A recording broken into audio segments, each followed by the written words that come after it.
नमस्कार good morning everyone मु आर्या आज गुरुत्वपूर्ण खबर गुड़िक आपण मानक जनइबी न्यूज गुड़िक भल लगे निश्चित भाव गोटे लाइक करी चैनल को सब्सक्राइब करदे। तो चलतु आज गुरुत्वपूर्ण खबर गुड़िक नजर पकईवा।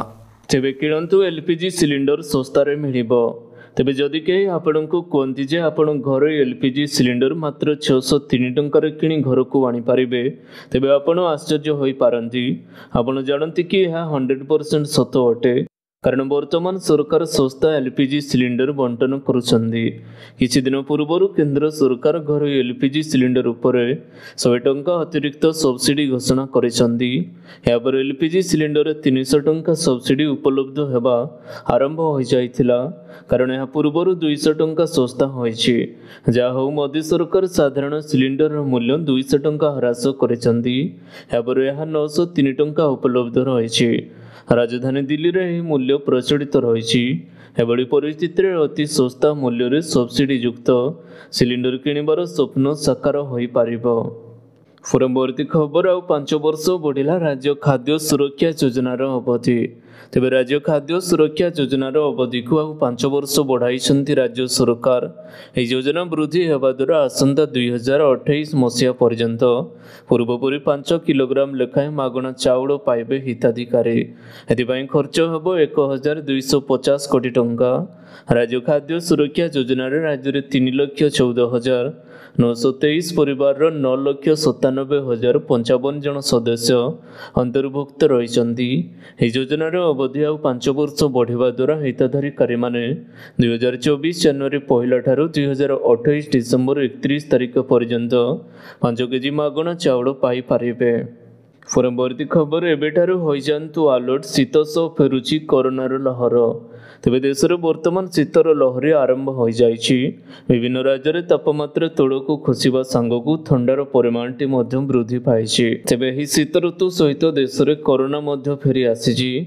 देशर विभिन्न कोणरू पुणी थे कोरोना निजर काय विस्तार करने आरंभ करेछि। तेबे सारा देश में बढ़ुथिबा ही आक्रांतों संख्या को नहीं पुणी थे स्वास्थ्य विभाग चिंतार पड़ जाइछि।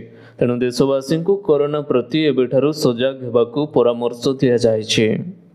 परवर्ती खबर और एसएससी पक्षर बड़ विज्ञप्ति स्टेनोग्राफी एवं टाइपिस्ट टेस्ट पर घोषणा है तारीख। तेबे राज्य कर्मचारी चयन आयोग पक्षर चाकरी आवेदनकारी आसी एक बड़ सूचना। गत वर्ष डिसेम्बर मासरे junior stenographer UGT typist cum junior stenographer junior store keeper एवं क्लर्क कम लाइब्रेरियन पद पर विज्ञप्ति प्रकाश पाइथिला। तेबे उक्त पद पर शॉर्ट हैंड ट्रांसक्रिप्शन टेस्ट उभय ओडिया एवं इंग्राजी पर तारीख घोषणा करा जाइछि। आसंता 19 तारीख इंग्राजी एवं ओडियार शॉर्ट हैंड ट्रांसक्रिप्शन टेस्ट करा जिवो। सकाळ 10टा समय ऑडियो क्लिप जरिया ही टेस्ट करा जिवो। परवर्ती खबर राज्य खाद्य सुरक्षा योजना अवधि को आउ 5 वर्ष बढ़ाइले सरकार। तेबे राज्य खाद्य सुरक्षा योजनार अवधि को मुख्यमंत्री नवीन पट्टनायक आउ 5 वर्ष वृद्धि करिसेंती। सूचना योग्य राज्य खाद्य सुरक्षा योजना राज्य में 3,14,923 परिवार एवं 9,97,055 जन अंतर्भुक्त रही। सेमाने प्रत्येक मास मागणारे मासकू 5 केजी लेखाएं चाउल पाउछंदी। योजनार अवधि आउ 5 वर्ष बढ़िया द्वारा यह हिताधिकारी माने 2024 जनवरी 1 रु 2028 डिसेम्बर 31 पर्यंत यह सुविधाटी पाई पारिबे। परवर्ती खबर राज्य में प्रतिष्ठा हेब ग्रीन एटीएम एणिकी 24 घंटे मिलिबो राशन उपकृत हेबे हिताधिकारी। तेबे एटीएम रु बाहरिबो चाउल टिपोसिनर बायोमेट्रिक जांच पर टंका भली बाहरिबो चाउल किंबा गहम। कंट्रोल दुकान रे लंबा लाइन छिड़ा नहीं एटीएम रु चाउल पाई पारिबे राशन कार्ड धारी। विश्वास हो नाही कि राज्य में प्रथम थर कर ग्रीन एटीएम प्रतिष्ठा करने को जाउछे। प्राथमिक पर्यायर राजधानी मंचेश्वर एटीएम टी खोलिबो। राज्य में यह हम प्रथम green ATM. World food programme WFPO एवं खाद्य जोगाण खाउटी कल्याण विभाग मिलित सहयोग रे एटीएम टी प्रतिष्ठा करा जिवो। परवर्ती खबर 3 वर्ष पर ही देशरू तेल किणिबो भारत। अमेरिकार कटकणा पर बंद होइतिला आमदानी। ତେବେ 3 ବର୍ଷ ପରେ ଭେନିଜୁଏଲା ଠାରୁ ପୁଣି ଥରେ ତେଲ କିଣିବ ଭାରତ। ପେଟ୍ରୋଲିୟମ ମନ୍ତ୍ରୀ ହରଦୀପ ସିଂ ପୁରୀ ଏହି ସୂଚନାଟି ଦେଇଛନ୍ତି। ସେ କହିଛନ୍ତି ଭାରତ ଭେନିଜୁଏଲା ଠାରୁ ଅଶୋଧିତ ତୈଳ କିଣିବାକୁ ଯାଉଛି, କାରଣ ଅନେକ ଭାରତୀୟ ରିଫାଇନାରୀ ଅଧିକ ପରିମାଣରେ ଅଶୋଧିତ ତୈଳ ବିଶୋଧନ କରିବା ପାଇଁ ପ୍ରସ୍ତୁତ କରିଛନ୍ତି। ଅକ୍ଟୋବର ମାସରେ ଭେନିଜୁଏଲା ଉପରେ ଥିବା କଟକଣା ଆମେରିକାର ସାମାନ୍ୟ କୋହଳ କରିଥିଲା। ଏବେ 3 ବର୍ଷ ପରେ ପୁଣି ଥରେ ଭେନିଜୁଏଲାର ତେଲ ଆମଦାନୀ କରିବ ଭାରତ। ପରବର୍ତ୍ତୀ ଖବର, ପିଆଜ ଉତ୍ପାଦନ ବଢ଼ୁଛି, ଘାଣ୍ଟି ହେଉଛନ୍ତି ଖାଉଟି। ତେବେ ରାଜ୍ୟରେ ପିଆଜ ଉତ୍ପାଦନ ବଢ଼ୁଛି, ହେଲେ ପ୍ରତ୍ୟେକ ବର୍ଷ ଦର ବୃଦ୍ଧିରେ ଘାଣ୍ଟି ହେଉଛନ୍ତି ଖାଉଟି। ଅନ୍ୟ ବର୍ଷଗୁଡ଼ିକ ଭଳି ଚଳିତ ବର୍ଷ ମଧ୍ୟ ମାସାଧିକ କାଳ ହେବ ରାଜ୍ୟରେ ପିଆଜ କିଲୋ ପିଛା ଦର 60 ଟଙ୍କା ରହିଛି। ବିଡ଼ମ୍ବନା ଯେ ରାଜ୍ୟରେ ଆବଶ୍ୟକତାଠାରୁ ଅଧିକ ପରିମାଣର ପିଆଜ ଉତ୍ପାଦନ ହେଉଥିଲେ ମଧ୍ୟ ଖାଉଟି ଚଢ଼ା ଦରରେ କିଣିବାକୁ ବାଧ୍ୟ ହେଉଛନ୍ତି। ପିଆଜ ସଂରକ୍ଷଣ ପାଇଁ ଆବଶ୍ୟକ ଭିତ୍ତିଭୂମି ନଥିବାରୁ ପିଆଜ ବଳକା ରାଜ୍ୟ ନିଅଣ୍ଟିଆ କଷଣରେ କଷି ହେଉଛି। ପରବର୍ତ୍ତୀ ଖବର, କଲବଲ କରୁଛି ଶୀତ, ଜନଜୀବନ ଅସ୍ତବ୍ୟସ୍ତ। ତେବେ ଜାଡ଼ର ପରିମାଣ ଏତେ ବୃଦ୍ଧି ପାଇଛି, ସମସ୍ତଙ୍କ ପାଟିରୁ ଖାଲି ଶୀତ। ତେବେ ରାଜ୍ୟରେ ଶୀତର ଲହରୀ ପାଇଁ ସଚେତନତା ଜାରି କରାଯାଇଛି। ରାଜ୍ୟ ବିପର୍ଯ୍ୟୟ ପରିଚାଳନା କର୍ତ୍ତୃପକ୍ଷ ସଚେତନ କରାଇଛନ୍ତି। ବୟସ୍କ ଏବଂ ଛୋଟ ପିଲାଙ୍କ ପ୍ରତି ଯତ୍ନବାନ ହୁଅନ୍ତୁ। ଜରୁରୀ କାମରେ ବାହାରକୁ ଗଲେ ଶୀତ ବସ୍ତ୍ର ପରିଧାନ କରନ୍ତୁ। ଶୀତ ଲହରୀ ସମୟରେ ଯଥାସମ୍ଭବ ଘରେ ରହିବା ପାଇଁ ପରାମର୍ଶଟି ଦିଆଯାଇଛି। ବଢ଼ୁଥିବା ଶୀତର ପରିମାଣକୁ ଦେଖି ଏଭଳି ପଦକ୍ଷେପ ନିଆଯାଇଛି। ଏହା ସହିତ ଶୀତର ପରିମାଣ ଆହୁରି ବୃଦ୍ଧି ହୋଇପାରେ ବୋଲି ଅନୁମାନଟି କରାଯାଇଅଛି। ପରବର୍ତ୍ତୀ ଖବର, 2024 ଜୁନ 30 ସୁଦ୍ଧା ସବୁ ଗାଡ଼ିରେ ବାଧ୍ୟତାମୂଳକ VLTD ବିଜ୍ଞପ୍ତି ଜାରି କଲା ରାଜ୍ୟ ପରିବହନ ବିଭାଗ। ତେବେ ଓଭରସ୍ପିଡ୍ ହେଉ ବା ବେପରୁଆ ଗାଡ଼ି ଚାଳନା ଅଥବା ଗାଡ଼ିରୁ ଯାତ୍ରୀ ଦେଉଥିବା ବିପଦ ସଂକେତ, ଯାନବାହନର ସବୁ ଗତିବିଧି ଉପରେ ରହିବ କଡ଼ା ନଜର। 2 ଏବଂ 3 ଚକିଆ ଛାଡ଼ି ରାଜ୍ୟର ସବୁ ଯାତ୍ରୀବାହୀ ମାଲବୁହା ଗାଡ଼ି ଏବଂ ଆମ୍ବୁଲାନ୍ସ ଉପରେ ଥାର୍ଡ ଆଇ ଭଳି କାମ କରିବ Bhubaneswar VLDT command and control centre. ଆଜି ପରିବହନ ମନ୍ତ୍ରୀ ଟୁକୁନି ସାହୁଙ୍କ ଦ୍ୱାରା ଉଦ୍ଘାଟିତ ଏହି କଣ୍ଟ୍ରୋଲ ସେଣ୍ଟରରୁ 24 ଘଣ୍ଟା କମ୍ କରିବ। ଏବେ ପ୍ରଶ୍ନ, କିଭଳି କାମ କରିବ VLDT command and control centre? ବିଶେଷଜ୍ଞଙ୍କ ଅନୁସାରେ ଗାଡ଼ି ଷ୍ଟାର୍ଟ ହେବାଠାରୁ କେତେ ବେଗରେ ଚାଲୁଛି, କେଉଁଠି ରହିଲା, କୁଆଡ଼େ ଗଲା, ଗାଡ଼ିର କିଛି ସମସ୍ୟା ଉପୁଜିଲା କି, ସେହିପରି କୌଣସି ବିପଦର ଆଶଙ୍କା କରି ଯାତ୍ରୀ ଏମର୍ଜେନ୍ସି ବଟନ ଦବାଇଲେ ଗାଡ଼ି ସମ୍ପର୍କିତ 40 ପ୍ରକାରର କଣ୍ଟ୍ରୋଲ ସେଣ୍ଟରକୁ ଆସିବ। ପରବର୍ତ୍ତୀ ଖବର, ମାର୍ଚ୍ଚ 6 ତାରିଖରୁ 9ମ ଶ୍ରେଣୀର ପରୀକ୍ଷା। ଏଥର ଅନଲାଇନ୍ ପ୍ରଶ୍ନପତ୍ର ଡାଉନଲୋଡ କରିବେ ସ୍କୁଲ କର୍ତ୍ତୃପକ୍ଷ। ତେବେ ଏଥର ଅନଲାଇନରେ ପ୍ରଶ୍ନପତ୍ର ଡାଉନଲୋଡ କରିବେ ସ୍କୁଲ କର୍ତ୍ତୃପକ୍ଷ। ମାର୍ଚ୍ଚ 6 ତାରିଖରୁ ଆରମ୍ଭ ହେବ 9ମ ଶ୍ରେଣୀର ବାର୍ଷିକ ପରୀକ୍ଷା। ଏହି ମାର୍ଚ୍ଚ 15 ତାରିଖରେ ଶେଷ ହେବ। ଏଥର 9ମ ପରୀକ୍ଷା ପାଇଁ ପ୍ରିଣ୍ଟେଡ୍ ପ୍ରଶ୍ନପତ୍ର ଦିଆଯିବ ନାହିଁ। ସ୍କୁଲଗୁଡ଼ିକୁ ଅନଲାଇନରେ ପଠାଯିବ ପ୍ରଶ୍ନପତ୍ର। ସ୍କୁଲ କର୍ତ୍ତୃପକ୍ଷ ପ୍ରଶ୍ନପତ୍ର ଡାଉନଲୋଡ କରି ପ୍ରିଣ୍ଟ କରିବେ ଏବଂ ଛାତ୍ରଛାତ୍ରୀଙ୍କୁ ପ୍ରଦାନ କରିବେ। ପରୀକ୍ଷାର 2 ଘଣ୍ଟା ପୂର୍ବରୁ ୱେବସାଇଟରେ ପ୍ରଶ୍ନପତ୍ର ଉପଲବ୍ଧ ହେବ ବୋଲି ମାଧ୍ୟମିକ ଶିକ୍ଷା ପରିଷଦ ପକ୍ଷରୁ ଏହି ସୂଚନାଟି ଦିଆଯାଇଛି। ପରବର୍ତ୍ତୀ ଖବର, 5ଟି ବ୍ୟାଙ୍କ ଉପରେ କେନ୍ଦ୍ରୀୟ ବ୍ୟାଙ୍କର କାର୍ଯ୍ୟାନୁଷ୍ଠାନ। ଗ୍ରାହକଙ୍କ ପାଇଁ ଜରୁରୀ ଖବର। ତେବେ ବ୍ୟାଙ୍କିଂ ନିୟମ ଉଲ୍ଲଂଘନ କାରଣରୁ ଅନେକ ସମୟରେ ଭାରତୀୟ ରିଜର୍ଭ ବ୍ୟାଙ୍କ ପକ୍ଷରୁ କାର୍ଯ୍ୟାନୁଷ୍ଠାନଟି ଗ୍ରହଣ କରାଯାଉଛି। ତେବେ ନିକଟରେ କିଛି ବ୍ୟାଙ୍କ ଉପରେ RBI ଆକ୍ସନ ନେଉଥିବା ବେଳେ ପୁଣି 5ଟି ବ୍ୟାଙ୍କ ଉପରେ କାର୍ଯ୍ୟାନୁଷ୍ଠାନ ଗ୍ରହଣ କରାଯାଇଛି। ତେଣୁ ଏଭଳି ସ୍ଥିତିରେ ସମ୍ପୃକ୍ତ ବ୍ୟାଙ୍କ ଗୁଡ଼ିକର ଗ୍ରାହକମାନେ ଏନେଇ ଆଲର୍ଟ ରହିବା ଆବଶ୍ୟକ ରହିଛି। ସୂଚନା ମୁତାବକ ନିୟମ ଉଲ୍ଲଂଘନ କାରଣରୁ 5ଟି ସମବାୟ ବ୍ୟାଙ୍କ ଉପରେ RBI ଲକ୍ଷାଧିକ ଟଙ୍କାର ଜରିମାନା ଲାଗୁ କରାଯାଇଛି। ସେ ବ୍ୟାଙ୍କଗୁଡ଼ିକ ହେଉଛି ଇନ୍ଦିରାପୁର ସମବାୟ ବ୍ୟାଙ୍କ ଲିମିଟେଡ୍, ଦୀପାଟନ ସହରୀ ସମବାୟ ବ୍ୟାଙ୍କ, ପୁଣେ ମର୍ଚାଣ୍ଟ ସମବାୟ ବ୍ୟାଙ୍କ ଲିମିଟେଡ୍, ଜନକଲ୍ୟାଣ ସମବାୟ ବ୍ୟାଙ୍କ ଲିମିଟେଡ୍ ଏବଂ ପୁଣେ ନଗର ନିଗମ ସର୍ବାଣ୍ଟ ସମବାୟ ସହରୀ ବ୍ୟାଙ୍କ ଲିମିଟେଡ୍ ରହିଛି।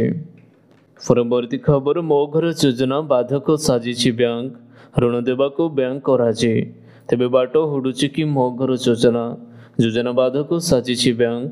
ଅଧିକାଂଶ କ୍ଷେତ୍ରରେ ଋଣ ଦେବାକୁ ବ୍ୟାଙ୍କ ଅରାଜି ହେବାକୁ ଏଭଳି ସ୍ଥିତି ଉପୁଜିଅଛି। ସରକାର ମୋ ଘର ଯୋଜନାରେ ସାଧାରଣ ଲୋକଙ୍କୁ ଘର ଦେବାକୁ କହିଥିଲେ, କିନ୍ତୁ ବ୍ୟାଙ୍କ ଯୋଗୁଁ ସ୍ୱପ୍ନର ଘର ସାକାର ହୋଇପାରୁନାହିଁ। 6 ମାସ ଭିତରେ 2,25,432 ଜଣ ଆବେଦନ କରିଥିଲେ ବି 1879 ଜଣ ହିତାଧିକାରୀଙ୍କ ଋଣ ଆବେଦନକୁ ମଞ୍ଜୁର କରିଛି ବ୍ୟାଙ୍କ ସେବା। ମେ 29, 2023ରେ ମୋ ଘର ଯୋଜନାରେ ରାଜ୍ୟ କ୍ୟାବିନେଟ୍ର ମୋହର ମାରିଥିଲା। ସେତେବେଳେ କୁହାଯାଇଥିଲା ଯେ ପକ୍କା ଘର ବା ଆବାସ ପାଇନଥିବା ସାଧାରଣ ଲୋକଙ୍କୁ ମୋ ଘର ଯୋଜନାରେ ସାମିଲ କରାଯିବ।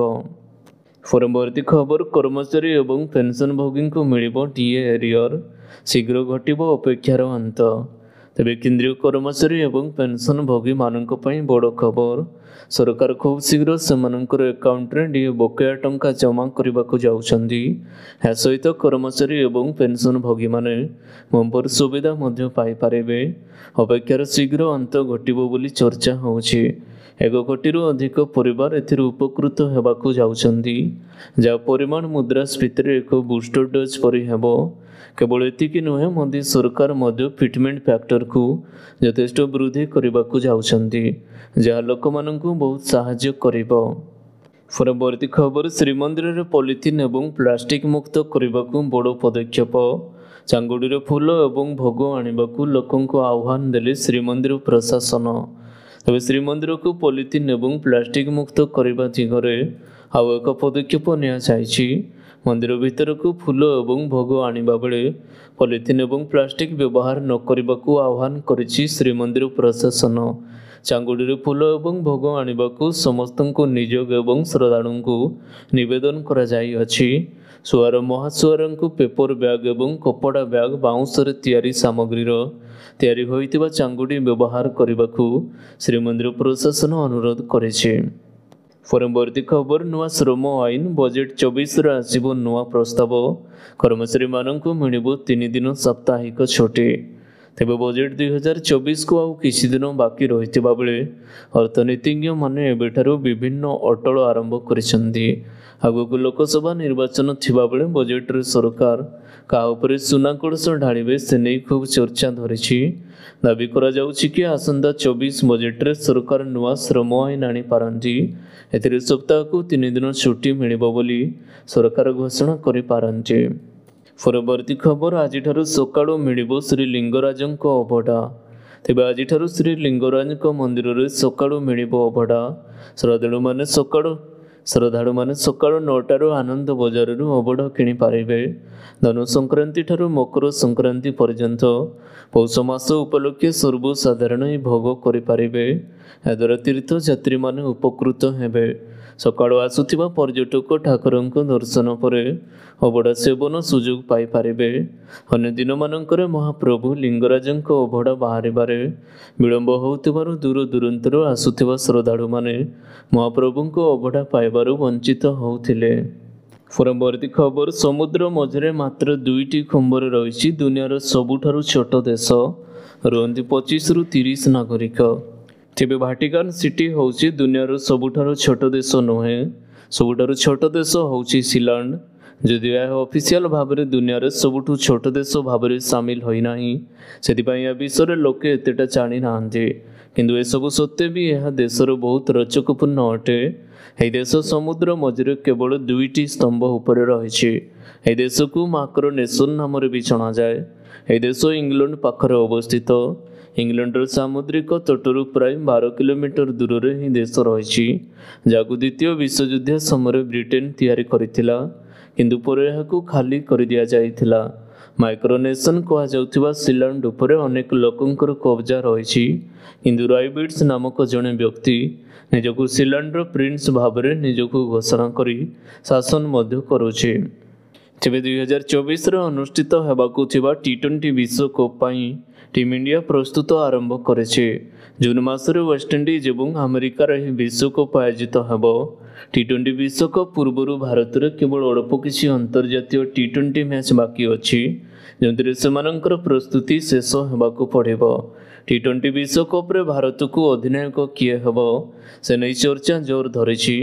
ଦଳ ପରିଚାଳନାରେ ରୋହିତ ଶର୍ମା ଏବଂ ବିରାଟ କୋହଲିଙ୍କ ପରି ବରିଷ୍ଠ ଖେଳାଳିମାନେ ଦୀର୍ଘ ଦିନ ଧରି T20 ଦଳରୁ ବାଦ୍ ପଡ଼ିଛନ୍ତି। ଏଭଳି ପରିସ୍ଥିତିରେ ରୋହିତ ଶର୍ମାଙ୍କ ବିଷୟରେ କହିବା କଷ୍ଟକର ଯେ ସେ T20 ବିଶ୍ୱକପ୍ରେ ଖେଳାଳି ଭାବରେ ଖେଳିବେ କି ନାହିଁ।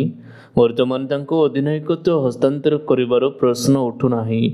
ଭାରତୀୟ ଚୟନକର୍ତ୍ତା ରୋହିତଙ୍କୁ ଦିନିକିଆ ଦଳର ଅଧିନାୟକତ୍ୱ ଏବଂ T20 ଦଳର ଅଧିନାୟକ ହାର୍ଦ୍ଦିକ ପାଣ୍ଡ୍ୟାଙ୍କୁ ଦେଇଥିଲେ, କିନ୍ତୁ ହାର୍ଦ୍ଦିକ ପାଣ୍ଡ୍ୟାଙ୍କ ଆଘାତ ପରେ ଏକ ବଡ଼ ସମସ୍ୟା ଏକ ଦିବसीୟ ବିଶ୍ୱକପ୍ର ଚତୁର୍ଥ ମ୍ୟାଚ୍ରେ ହାର୍ଦ୍ଦିକ ପାଣ୍ଡ୍ୟା ବାଂଲାଦେଶ ବିପକ୍ଷରେ ନିଜର ବୋଲିଂରେ ବଲ୍କୁ ଅଟକାଇ ଆହତ ହୋଇଥିଲେ ଏବଂ ସେବେଠାରୁ ସେ ଦଳର ବାହାରେ ରହିଛନ୍ତି। ହାର୍ଦ୍ଦିକ ଅନୁପସ୍ଥିତିରେ ଅଷ୍ଟ୍ରେଲିଆ ବିପକ୍ଷ ଘରୋଇ ଟି20 ସିରିଜ୍ରେ ଚୟନକର୍ତ୍ତାମାନେ ଟି20 ଫର୍ମାଟ୍ର 1 ନମ୍ବର ବ୍ୟାଟ୍ସମ୍ୟାନ୍ ସୂର୍ଯ୍ୟକୁମାର ଯାଦବଙ୍କୁ ଅଧିନାୟକତ୍ୱ ପ୍ରଦାନ କରିଥିଲେ। ତାଙ୍କ ଅଧିନାୟକତ୍ୱରେ ସୂର୍ଯ୍ୟ ଟି20 ସିରିଜ୍ରେ ଅଷ୍ଟ୍ରେଲିଆକୁ 4-1ରେ ପରାସ୍ତ କରିଥିଲେ। ଏହାପରେ ସୂର୍ଯ୍ୟ ଦକ୍ଷିଣ ଆଫ୍ରିକା ଗସ୍ତରେ ଟି20 ସିରିଜ୍ରେ ଅଧିନାୟକ କରିବାର ସୁଯୋଗ ମଧ୍ୟ ମିଳିଥିଲା ଏବଂ ସେ ସେଠାରେ ମଧ୍ୟ ଟି20 ସିରିଜ୍କୁ 1-1ରେ ଡ୍ର ରଖିଥିଲେ। ଏହାର ଅର୍ଥ ହେଉଛି ଯେ ସୂର୍ଯ୍ୟ ତାଙ୍କ ଅଧିନାୟକତ୍ୱରେ ଏପର୍ଯ୍ୟନ୍ତ ଗୋଟିଏ ଟି20 ସିରିଜ୍ ହାରି ନାହାନ୍ତି। ତେବେ ଆଶା କରୁଛି ଆଜିର ଗୁରୁତ୍ୱପୂର୍ଣ୍ଣ ଖବର ଗୁଡ଼ିକ ଆପଣମାନଙ୍କୁ ନିଶ୍ଚିତ ଭାବରେ ଭଲ ଲାଗିଥିବ। ଯଦି ଭଲ ଲାଗିଥାଏ ଭିଡ଼ିଓକୁ ଗୋଟେ ଲାଇକ୍ କରନ୍ତୁ ଏବଂ ଚ୍ୟାନେଲକୁ ସବସ୍କ୍ରାଇବ୍ କରିବା ପାଇଁ ବିଲକୁଲ ବି ଭୁଲନ୍ତୁ ନାହିଁ। ଆପଣଙ୍କ ଭଲ ପାଇବା ସ୍ୱରୂପ ଭିଡ଼ିଓକୁ ସେୟାର କରିଦେବେ। ପୁଣି ଦେଖା ହେବ ଲାଟେଷ୍ଟ ଅପଡେଟ୍ରେ। ସେତେବେଳେ ପର୍ଯ୍ୟନ୍ତ ବିଦାୟ ନେଉଛି। Vande Mataram, take care, bye bye.